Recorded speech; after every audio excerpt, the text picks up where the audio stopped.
los autores del libro Chacarilla, Los elegidos de Pinochet, ¿verdad? Felipe Reyes y Guido Arroyo. ¿Cómo están, chiquillos? ¿Cómo les trata la vida hoy día? Bien, bien. Gracias por la invitación. Muy bien, contento de estar acá. Este trabajo, Felipe y Guido, que ustedes elaboraron, me gustaría que me comentaran un poco el proceso de por qué quisieron escribir sobre este tema que, si uno revisa los medios o revisa la literatura, se toma de manera muy tangencial, no hay un trabajo directo como el que ustedes hicieron. ¿Qué los motivó, considerando que ustedes probablemente no habían nacido o nacieron ese año, no lo sé, cuando ocurrieron esos hechos? El libro, bueno, yo la verdad me sumo a una invitación que me hace Guido. Guido me propone participar en el libro. eh, y yo me sumo al proyecto, claro, cuando ya tenía la idea de la historia, digamos, ¿no? O surgió el diálogo que eso fue lo entretenido en realidad, conversar sobre lo que uno conocía o había leído o había visto sobre Chacarilla. Ujú. Y por supuesto a mí me pareció una buenísima idea, así que por supuesto me sumé inmediatamente a investigar y a ir conociendo un poco más la historia, porque yo la verdad es que tampoco tenía muchos datos, ¿no? O sea, lo sabía bien, de forma bien general, ¿no? Como esas notas conmemorativas a veces que aparecen de un minuto, digamos, ¿no? Entonces, nota de noticiero. Entonces, era ese tipo de conocimiento el que yo tenía en el fondo, no era más que eso. Entonces fue, la verdad, como siempre pasa en la investigación, que lo más entretenido es precisamente meterse en el tema, ¿no? Claro, claro. ¿Guido? A mí me pasó, bueno, yo nací el 86, 9 años después del acto. Me había enterado de refilón también por algunas notas y me parecía un acto muy alegórico, muy ritualista y filonazi. ¿Ya? Y cuando empecé como a indagarlo un poco más, eh, tuve la percepción de que era un dato mucho más incidente de lo que uno pudiera pensar. O sea, no era solo la anécdota patética de estos jóvenes con la antorcha, sino era una suerte de hito dentro del relato dictatorial y sobre todo de cómo se sostuvo el relato dictatorial. Eh, y yo lo indagué porque como editor quería encargarlo a diferentes autoras o autores, digamos. O sea, tuve dos intentos de cómo comandar el libro Ujú. y la verdad que el guante nunca como que fue tomado del todo. eh, y la anécdota, para contarla más directo, o sea, el momento en que yo se lo planteo a Felipe, estábamos moviendo cajas, estábamos ¿Ya? haciendo el momento más, menos agradable quizá, o lo que menos uno se imagina que hace como el editor, pero claro, una editorial independiente uno también es inventario. Y en ese instante fue que me acuerdo que lo hablamos y por supuesto todo fluyó muy, muy, muy rápido debido a la obsesión que había, digamos, sobre todo sobre estos temas, ¿no? Por develar el horror que todavía no, nos acontece. Constantemente. Esos jóvenes recuerdan la experiencia como una noche fría, iluminada por el tenue resplandor de unas antorchas. El tenor literal de sus promesas se ha borrado en muchos casos de la memoria, pero el espíritu de ellas, aseguran algunos, permanece incólume. Ahí tenemos, por ejemplo, personajes como Antonio Bodanovich, Coco Legrand, el Pollo Fuente. ¿Por qué se llaman a estos jóvenes? ¿Por qué estos jóvenes de perfiles públicos y con la idea de que ellos mueven masas, en definitiva? ¿Cuál es el objetivo, según ustedes? Eh, Algunos, ya que tú citabas a Antonio Bodanovich, Ujú. claro, él había salido elegido el joven del año. ¿Ya? No recuerdo si por la revista Bea o algo así, por una publicación, y bueno, el Pollo Fuente ya era famoso hace mucho tiempo.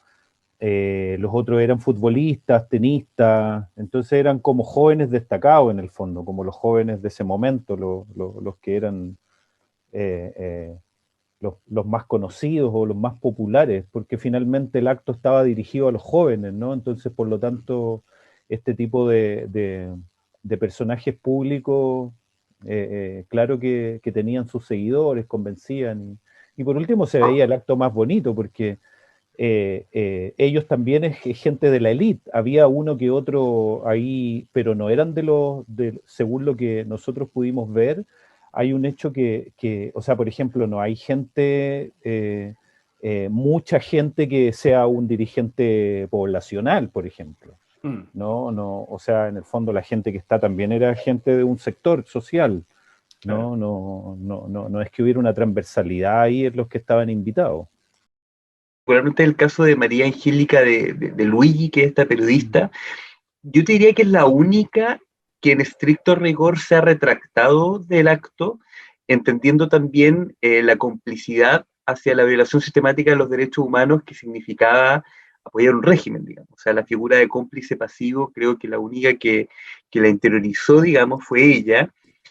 Otras personas del espectáculo, como Coco Legrand y Pollo Fuentes, se han hecho olímpicamente eh, directamente los hueones, básicamente, con el acto de subir. Y Antonio Bodanovich ha mentido con un descaro ridículo en repetidas instancias. O sea, en más de 2 entrevistas él eh, oblitera la realidad y dice cosas tan inverosímiles como que Caselli, que ese tipo jugaba en el Español, en la primera división española, subió el cerro, digamos, cuando fue banca 2 días después, digamos.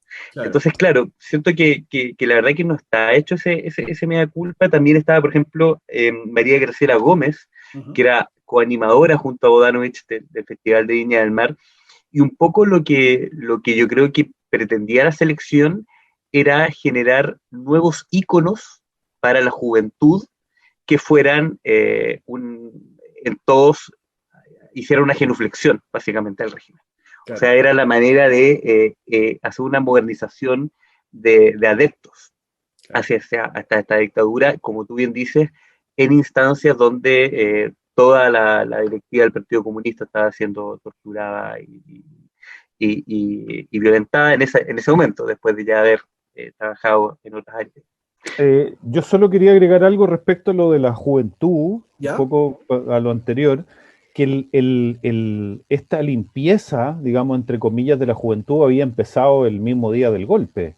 A los días después del golpe empieza la campaña que ponemos nosotros algunos textos de esos avisos que aparecían en el Mercurio, en la segunda, llamando a cortarse el pelo. Se hizo una campaña nacional de corte de pelo, de pintar muros, ¿no? Había que pintar todo lo que era Brigada Ramona Parra y todas esas huellas que habían quedado ahí, una operación limpieza tanto de la ciudad como también de los jóvenes. Por eso estaba la operación corte de pelo, corte de barba y todo. Entonces, claro, cuando se llega ya al 77, esa operación de limpieza ya venía, digamos, ya estaba asentada, ¿no? Yo que soy un poco más viejo, iba la básica en dictadura y era el pelo no tenía que tocar la camisa, y eso se extendió, creo, bien entrados los 90. Sí. El pelo no tenía que tocar la camisa, ¿no? Jamás, era como una gran falta. Y ahora, después uno entiende, claro, toda esa cultura militar, eso de formarse, cantar, todo eso de regimiento. Eras un comunista. Algo así, claro, no sé, pero si te dejáis el pelo largo, pero quería decir eso, que complementar un poco que esa limpieza venía ya tenía algunos años circulando. Digamos. ¿Y tú crees que todavía existe eso? ¿Que todavía está vivo en nuestras generaciones? Totalmente, yo creo que sí, y en colegios todavía es posible verlo. Yo creo que todavía hay una lógica un poco militar en algunas cosas. El cantar el himno, hay algo ahí claro. del amor bueno, a las yo creo que no es menor, me voy a desviar del tema, pero no es menor esa, que a mí me parece un poco gracioso, esa como, ¿no? Como que fuera un mérito que la selección, siendo muy futbolero, ¿no? Pero que fuera un mérito que cantaran como con esa pasión, ¿no? Como el himno, y que son reconocidos en el mundo por eso. Claro, eso es muy, muy gracioso, y yo siento que es muy también como medio... Bueno, Radrigán decía que contra toda lógica y contra todo razonamiento Chile era un país intrínsecamente fascista. ¿Cómo ustedes ven la gestión de Jaime Guzmán? La figura, más que porque siempre se reduce a lo que ocurrió en su asesinato, ¿cierto? Se reduce a este hecho que, de alguna manera, de sangre, pero me gustaría que ustedes puedan darme más aspectos, más características de Jaime Guzmán. ¿Qué me pueden comentar?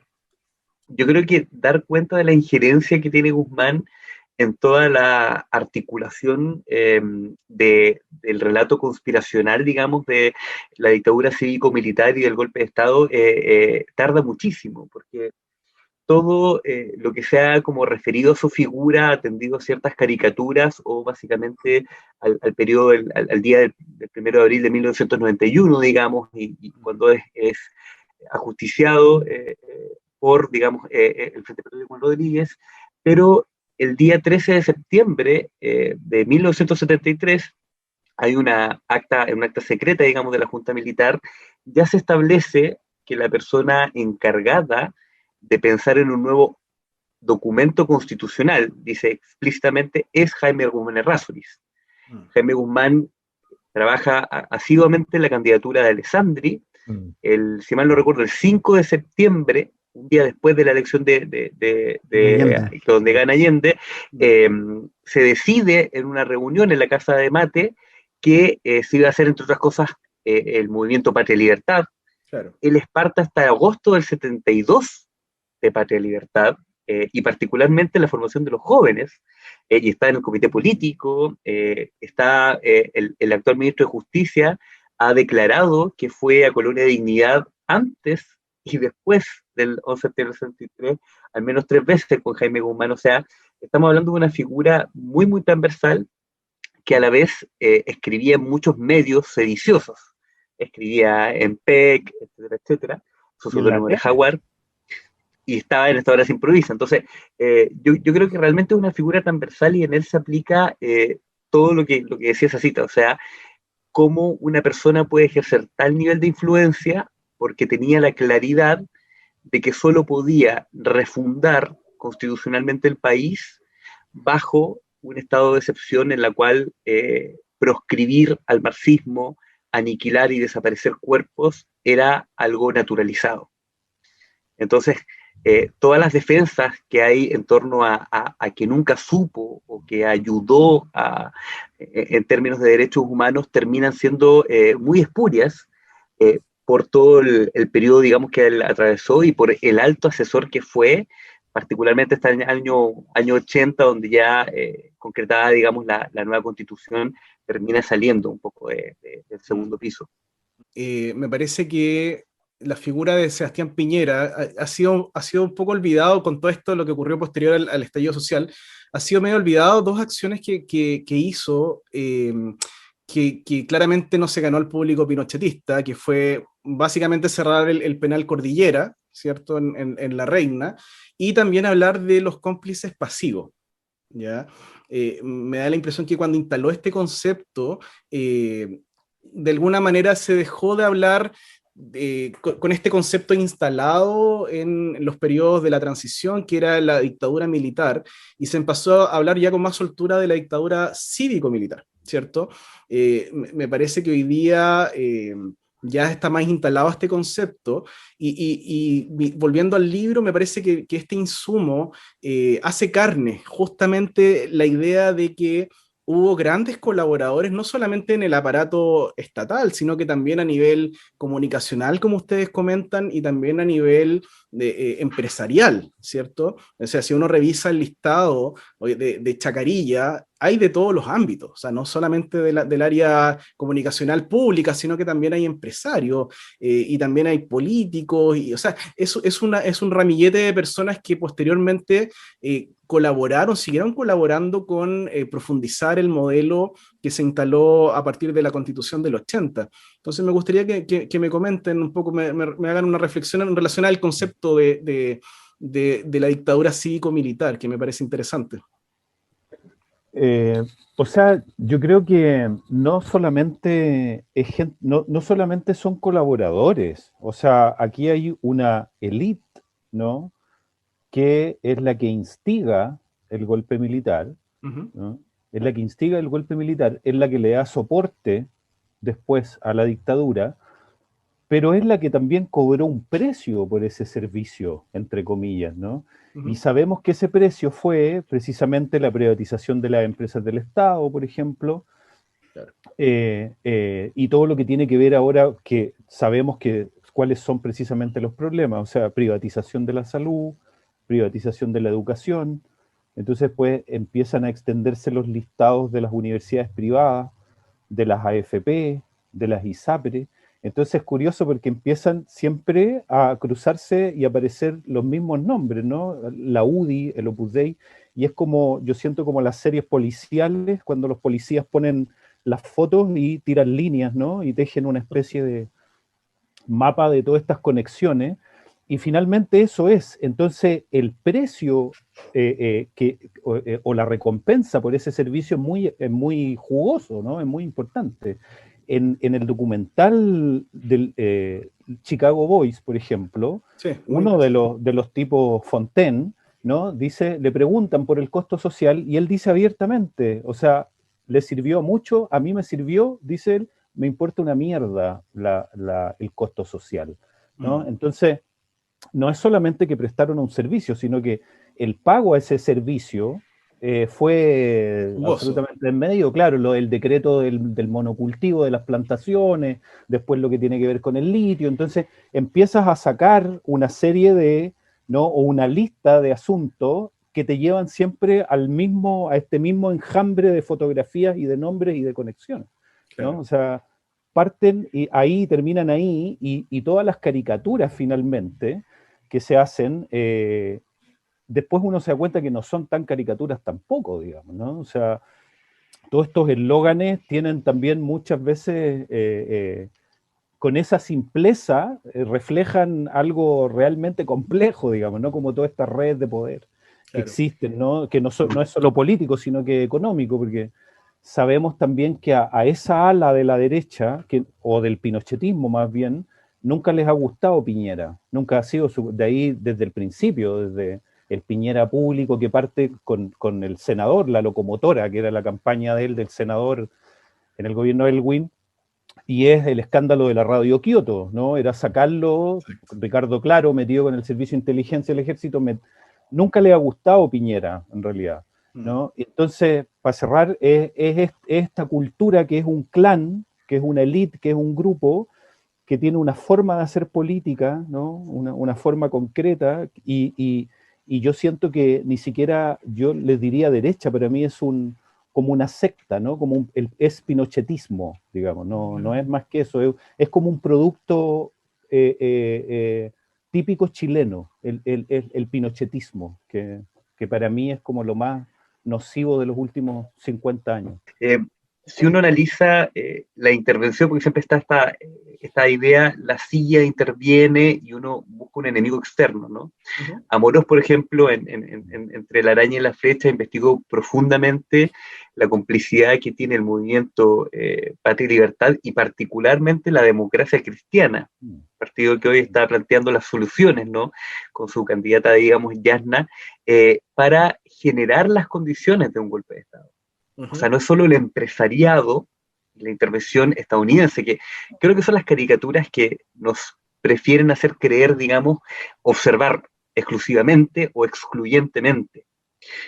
O sea, son esos civiles los que dan la condición para este golpe, y yo tengo la tesis profundamente como, así, me la creo y la peleo a pies juntillas, de que si no hay un soporte cívico, desde el año 75, 76 en adelante, era muy inviable que la cúpula de militares haya podido sostener el golpe de Estado. Por precariedades en términos de manejos institucionales, por ausencia de relato, porque no había un soporte, como bien lo hizo Guzmán, de generar un tejido social, una juventud adepta, digamos, al régimen, por problemas de política internacional, etcétera. Entonces, pensar que sin civiles, tanto el golpe de Estado como el sostenimiento y esta como revolución neoliberal o contrarrevolución neoliberal que se generó en ese periodo, yo creo que sería inviable. ¿Cómo podemos encontrar este libro? ¿Dónde lo pillamos? ¿En qué parte podemos acceder a él? Bueno, está distribuido en varias librerías. ¿Digital se puede? Felipe, ¿tú crees que sabes eso? Sí, el dueño del sello no sabe dónde está el libro. Entiendo que sí. Entiendo que está. Sí, creo que tenemos versión ebook. Ah, ya, ya, Tampoco buenísimo. No, estoy seguro ahora. No, es que ahí y- tenemos un tema con eso, pero sí, entiendo que sí. Digo, es que pasar todo un catálogo es todo un tema, un Sí, po, proceso. sí, po. ¿Cachai? eh, Todo traspasar. Entonces creo que sí, me parece que sí, que está. no, Pero, no, pero en papel están todas las, yo diría que en todas prácticamente, digamos, como los lugares donde hay librería. Ya. sí, Las no cadenas somos que muy lee y amigos todo. de los libros digitales y claro, nuestra distribuidora están cerca de 200 librerías a nivel nacional, entonces está, digamos, disponible ahí, también está disponible en nuestra tienda web y también, claro, preferimos siempre el físico porque también el libro tiene un trabajo de documentación, de imágenes, de diseño, Sí, bien realizado por bonito. Nicolás Sagredo, que es como una suerte de tercer autor del libro, entonces, claro, más que no responder la pregunta era como que no somos muy amigos de los libros digitales, pero nada, y también por DM en nuestras redes sociales también lo pueden conseguir. Vamos a conversar a ver si podemos conseguir un descuento para nuestra red de tejedores, que Ni un debería problema, ni un ser. problema. Eh, y nada, pues agradecerles chicos a los dos por el tiempo. Muy buena conversa, muy buen libro. No sé qué se viene, si tienen algún proyecto a futuro juntos o por separado. A lo mejor se pelearon en el proceso de este libro y no quieren verse más. ¿Cómo Viene fue? algo, ¿no? ¿Sí? Viene algo, pero no sé si se puede adelantar o no. A ver. Sí, adelantemos Pero nomás.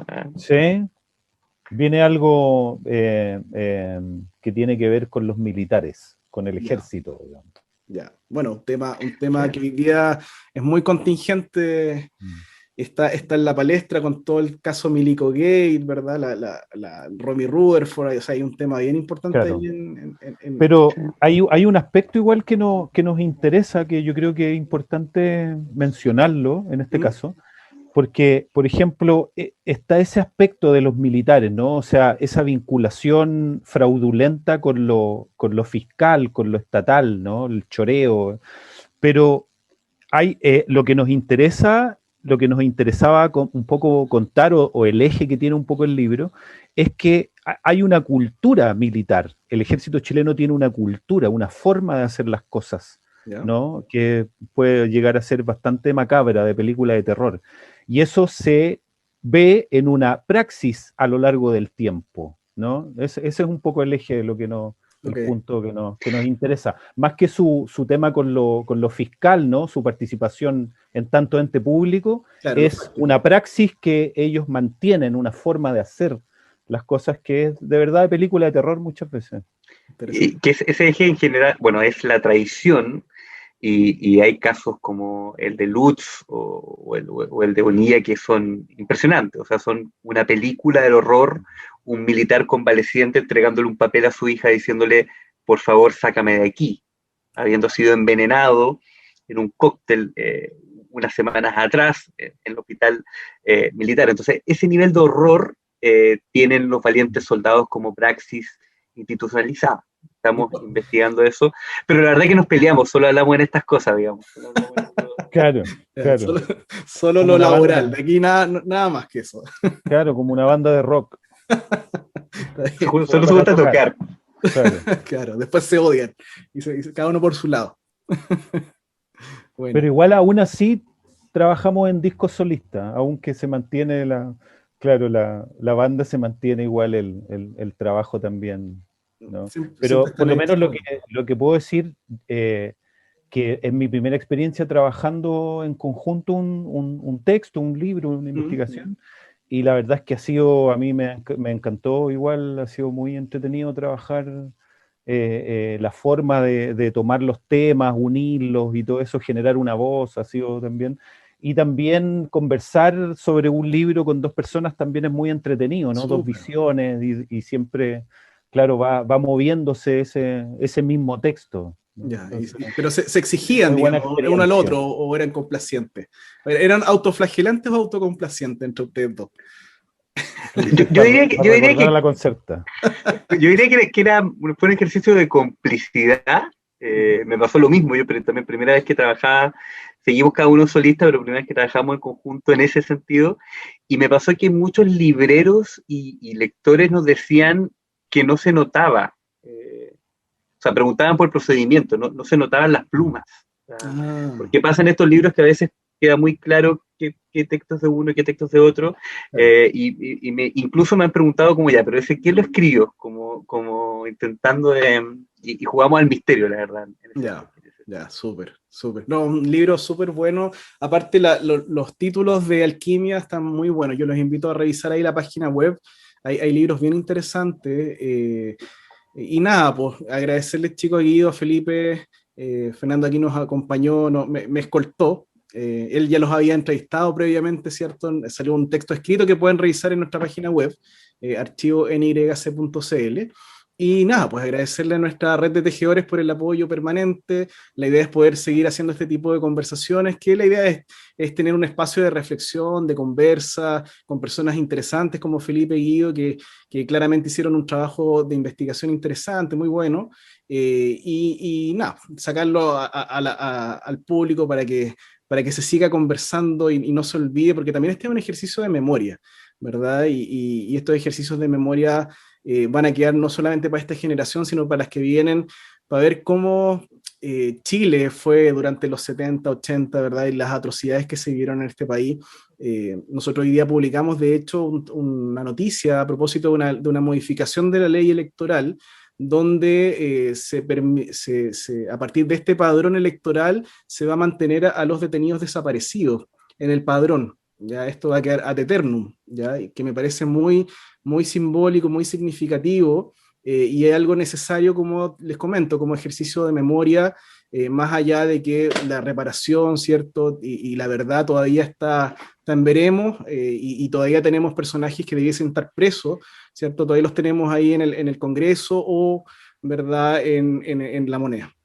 Así que nada, pues chicos, muchas gracias, es que estén muy bien, y a los que nos están viendo, también muchas gracias y que estén muy bien. ¿Mm? Chao, chao.